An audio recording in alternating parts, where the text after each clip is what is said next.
Hey, everybody, welcome back to our next episode of our Velocity Sellers podcast. I'm your host, Velocity Pete, and today we have a sort of impromptu episode. I want to give you some quick tips on how to manage your logistics and manage really your account after this big holiday rush in Q4. What a lot of us Amazonians deem as gift card season is sort of already upon us. I have already bought something for my household. We down in Texas, down in Dallas specifically, I read from a lot of what I believe to be reputable sources that you can drink the tap water. And I've always been a tap water guy. You can drink the tap water where I'm from in Pennsylvania. So I figured it was just okay. But my girlfriend said, nope, we're getting a Brita. We're buying a Brita with this gift card that she got for the Amazon gift card that she got for Christmas. And she also wants a pair of weighted vests because we go on a lot of walks in the morning. And she says, it's not hard enough. I need to make it harder. And I said, well, we could start. I almost said we could start running, but then I thought about my knees and said, maybe I'll just stick to the weighted, the weighted walking. So gift card season is sort of is already upon us. You know, it's people getting their gift cards for Christmas, and they say I got to spend this. So there's not really a slowdown after the Q4. There is, but it's still there's a little bit of traction. You shouldn't just shut everything off. So today, for your viewing pleasure and your learning pleasure, I have brought on our two of our best experts, James and Brian. You've known them if you've watched the podcast. We're going to talk a little bit about how you can manage your after the holiday Amazon brand experience.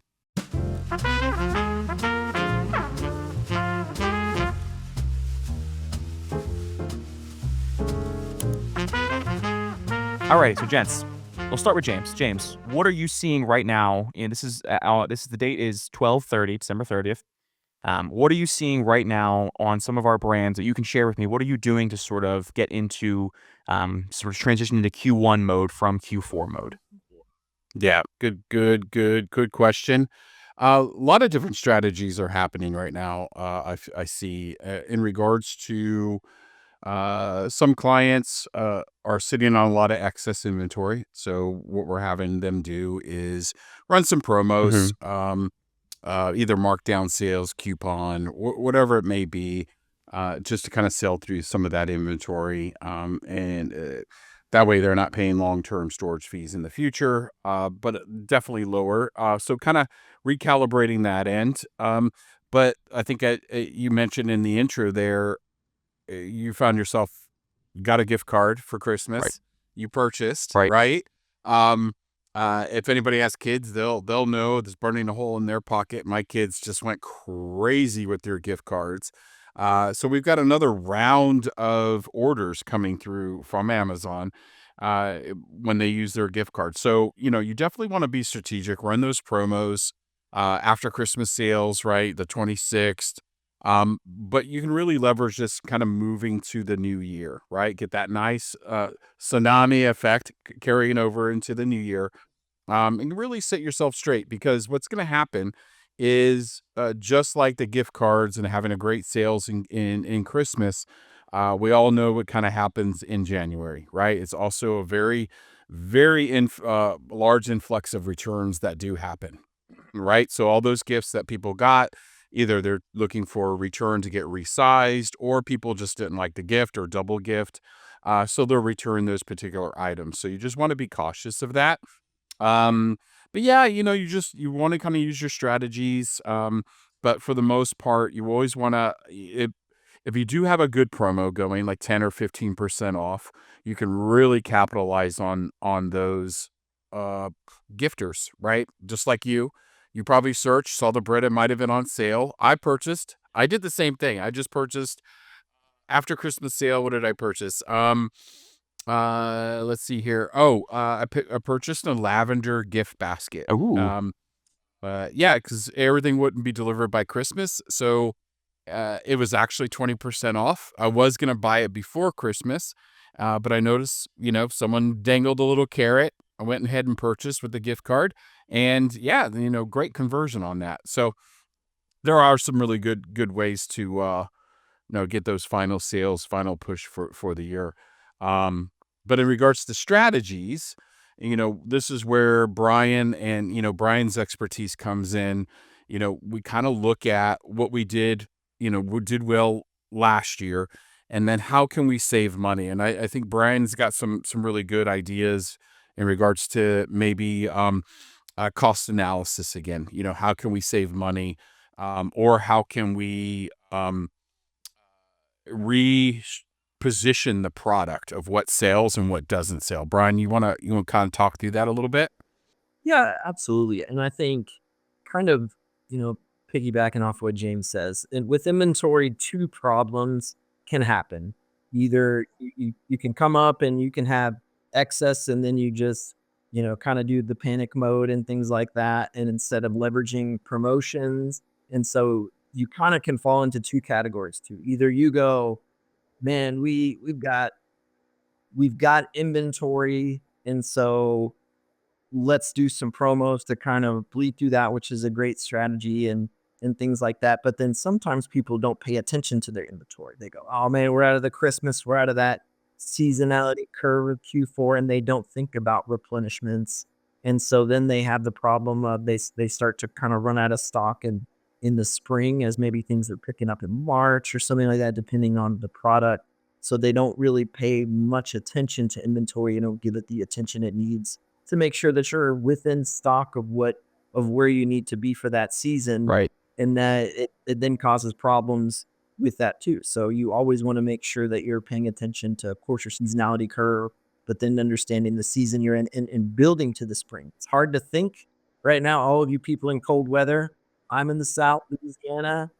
It's 80 degrees outside, but some people actually have snow or cold or four season as we call it. We have hot and then maybe cool. Yeah. But you start to think about the spring. We got to start getting our plan, our forecasts, all of those things ready for the spring. Especially we've got some clients who are in, you know, garden hoses, outdoor equipment. All of those things are important Right. that you want to pay attention to that and making sure that you're staying with there. Keeping those promos, like James says, is important, of course, to eliminate excess. But then some people will come out of Q4 and they're like, man, sales are good, sales are hot. And then they'll use their sales from that fourth quarter to make their projections of what they think they're going to do at the beginning of the year. And that's why the way we work with looking at larger but also smaller snapshots of inventory to give the overall picture of what we think inventory is going to do is very important. And that you don't want to send in too much right now, especially if you are a Q4 type of seasonality curve. You want to make sure that you're watching and being realistic with expectations. And I think, like James says, I think now is the time to look at costs too. Now you have Hmm. a full picture of the year. Let's look at strategies that we can do not only with promotions, but with inventory. What are our options? What have we learned? I know a big piece for us as an inventory team is we're thinking, how can we better leverage Amazon warehouse and distribution? Because storage costs are cheaper if you use AWD versus sending it to a fulfillment center. So how can we better leverage those the AWD side of things to be strategic with cost savings of having it in the Amazon network, but not paying the, you know, what is it, two and a half times, three times what you typically pay in storage cost in Q4. They up the ante at those fulfillment centers, and rightfully so. I think to, help them to not make sure people aren't just stuffing inventory and using up space that Amazon wants for those higher movers and things like that. And so as a team, come through like, hey, let's look at our seasonality curve. Let's look at forecasting and things like that going forward so that we can best use, of course, profitability in a way that's best for our clients, but yet have the inventory that we need on hand. And especially if you have it at the AWD, distribution, then you can quickly move it over to the fulfillment centers. And really all we're trying to do is create those profit margins, but do it in a way that's strategic. And that's the thing with Amazon is there's always different opportunities that you can explore with that. And so you have to stay up to date on that education to offer what's best for the clients and best for their product and how it sells. No, it absolutely is. And on the topic of fees, I had a LinkedIn post about this, but Amazon announced that they will not be increasing or adding any new fees in 2025. I'm inclined to believe them because how could they say that and then do it? But I wonder where they will They'll maybe make it up somewhere. make it up somewhere. That's exactly what I was They'll thinking. make it up somewhere. And one thing that I do want to mention that I think I mentioned this on the last podcast too, is a little sort of in between here. Um, is if you have an Alexa or if you have an Echo or anything to, and I know mine just went off. Um, Always say the activation word. So mine is Echo, thank my driver.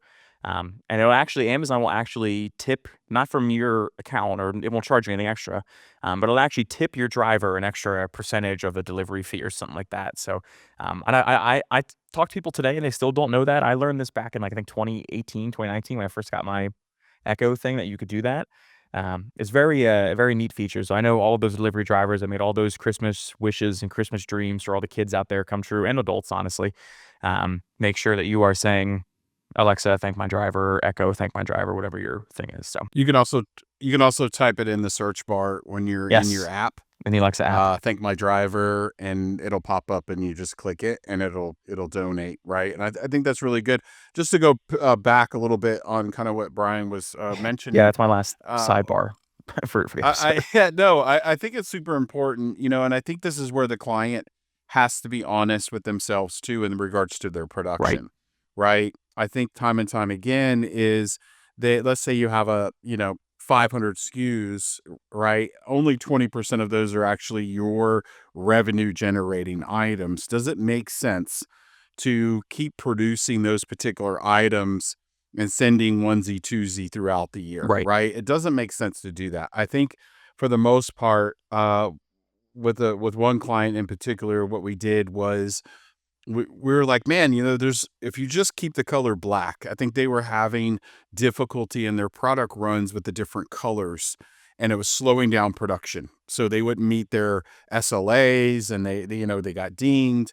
Wasn't a very good experience. So we kind of help them just focus on a certain product set of SKUs, and they maintain that set, they're going to hit their revenue goals.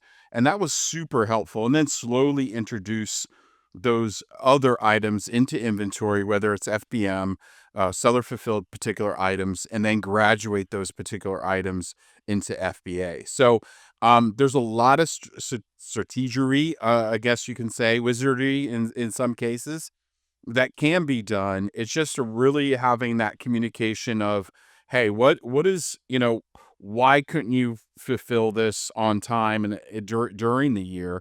So you want to have those conversations and really get ready. Like what Brian said, do you have different seasons coming up? Some clients, their Q4, their holiday is actually starting in the spring, right? They're more spring based product. So this is when you start getting the listings going, get the inventory in. You won't have those inventory bottlenecks, but I did see that Amazon is having a big event. Was it towards, I think it's the last week of March, right? I believe. Yes. So Amazon's always, got availability. So that might be their spring event, right? So you have spring, then you have summer prime, and then you have fall prime, and then you have Black Friday, Cyber Monday. It's great. If they did a spring, I don't know what it's called officially. Let me see if they put a name out for it, like Amazon March event. I did see about this. Oh gosh, could you imagine? The big spring sale. Didn't they already have this? I thought this was already a thing. No, I don't remember it last year. This one says big spring sale has ended, and then they have a winter sale. I don't know if that was just something different or not, but like when was Maybe we missed when was it. this posted? Maybe we did, yeah. But either way, it is coming in 2025. Amazon. Oh, here we go. I got it. Amazon Spring Deal Days. There you go. March 20th to 25th. Yeah, that was this year. They had that as well. So I remember I didn't know the name of it, but I knew they were bringing that back. So it's very interesting. Again, Brian, can you imagine dealing with a second or third Prime Day now for logistics? I mean, uh, it just seems like they're doing a lot to keep you logistics people on your toes at Amazon. They're really trying to keep you smart. Yeah, I feel like everything, the deal in the name. Like we gotta throw the name deal in there. That's what makes it sweet. So, and kind of with James too. That's a good point too. Is the gear, everybody's making New Year's resolutions and all that. It's time to look at strategy for your brand, for your inventory, for deals, promotions, all of those things. Put those things together, and I wish everyone would make that plan accordingly and create that calendar for promos so that everyone's on the same page. It's never a surprise, Right. but it's that way too with your SKUs and what James is talking about as far as being strategic with what SKUs you're going to offer. There's Pareto's rule, I think it's rule, that's that 80-20. So 80% of your profit comes from 20% of your SKUs. So it's about making sure, and that's not always true, but I mean, generally it works out that way. But let's identify those SKUs that can make the biggest impact. Sometimes it has to do with profitability. It doesn't always have to do with sales, but once you identify those SKUs, you want to make sure that they're FBA.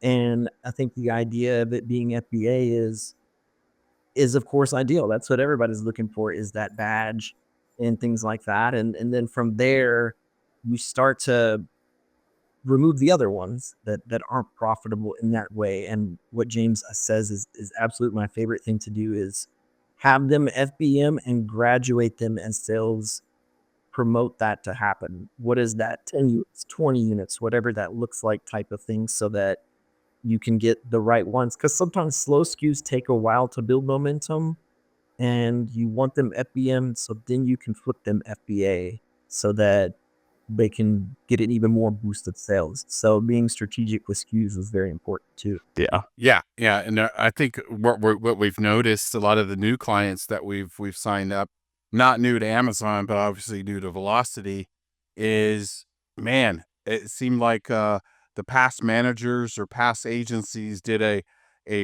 just dumped so much product into FBA, right? Just to get it off their books and put it over onto Amazon side.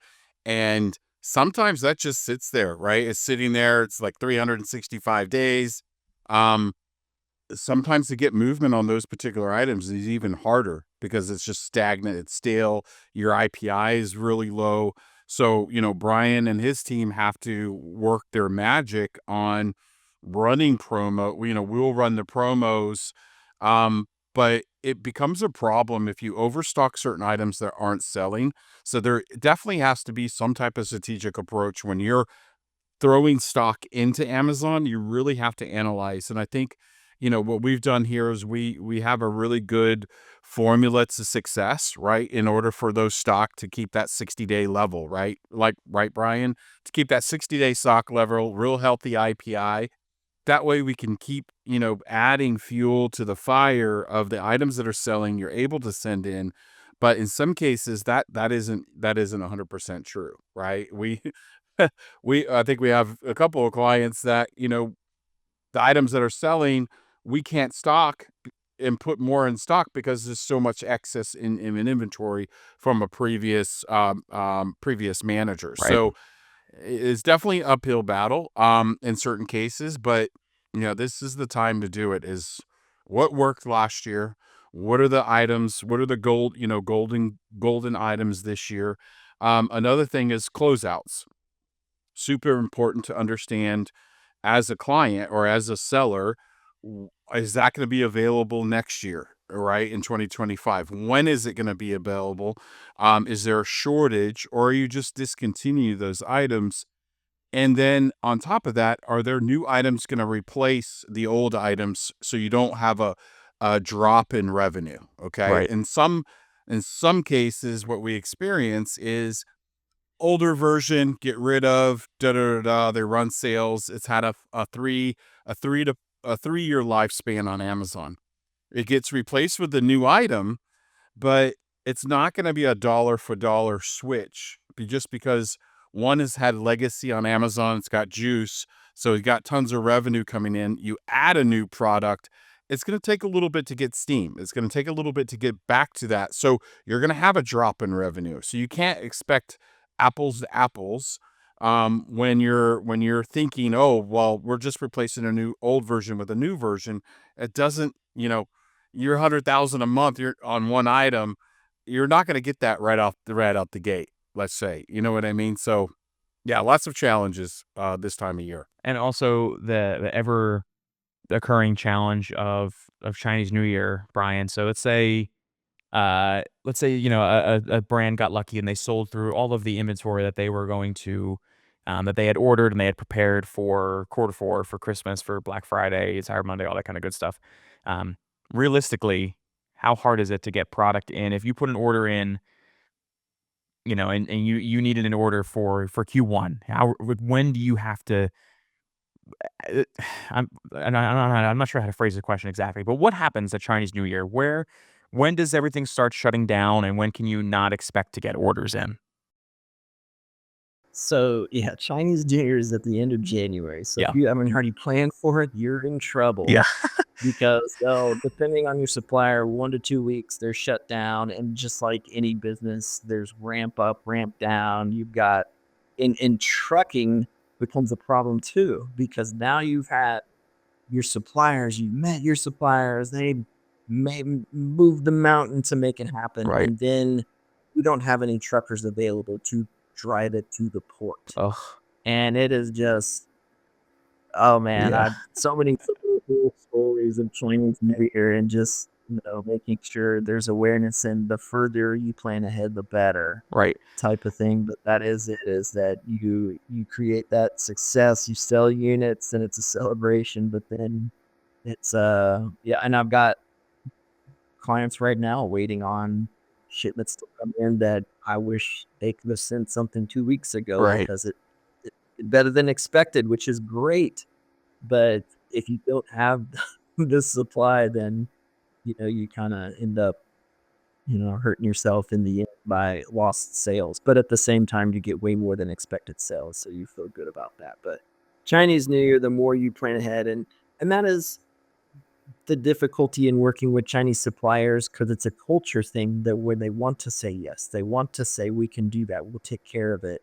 But if it's realistic or not is truly the question. So yeah, it's the better you can plan and get hard dates, and the more you can have margin for time for different things as far as getting it trucked to the docks and things like that, then the better. And we talked about this on our episode, I think back in September, or even back in August, maybe, about how to plan for Q4. And one of the things to consider was this Chinese New Year. So I think I just wanted to add that in because I think it's relevant to January logistics. But Totally. again, like Brian said, if you did not handle this 2 weeks ago, this episode is going to come out. I think the January 3rd. I think January, no, that's not true.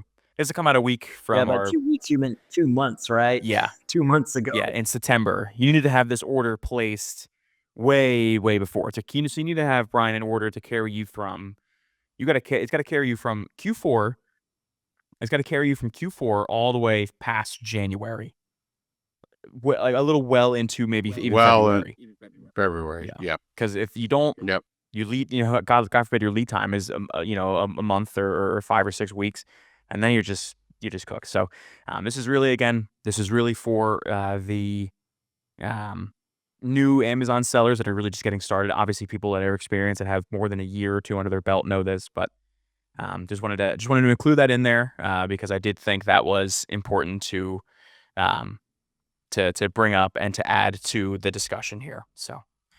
But yeah, no, gentlemen, again, I wanted to just make this very impromptu, very quick information about the Q1 season and getting started for the new year. Any final thoughts for our viewers, James, on brand strategy, Brian on logistics, for how to prepare right now for 2025, for the rest of the year? What should you be looking at, at the end of January, at the beginning of Q1? What should you be looking at for the rest of the year? Well, you definitely, at this time of year, you definitely want to see a look back, do a look back for 2024. What worked, what didn't work, where you at, how were your margins, what was your level of profitability with all the Amazon fees, knowing that Amazon's not raising the fees next year, which is great. However, uh, the other thing is like planning, kind of what we're all talking about is really get a good strategic strategy going of if you're trying to hit 20% growth over last year, then that also includes making sure that it's not just raising your prices to get the growth, right? That never works on Amazon. You always go backwards when you raise your price. It's more making sure of analyzing your inventory, making sure you have enough inventory. There could be that gap, right? Where Brian, I'm sure, sees it all the time, where we request, hey, send 150 units, and they send 75, they do half or whatever, right? Or send, now if they were to look at all, like what Brian and his team supplies of, hey, send this in, and versus of what they actually sent in, if you look at that, no one's sending there. You have some clients that are what, 50% of that, of what we requested, they actually sent in. Right.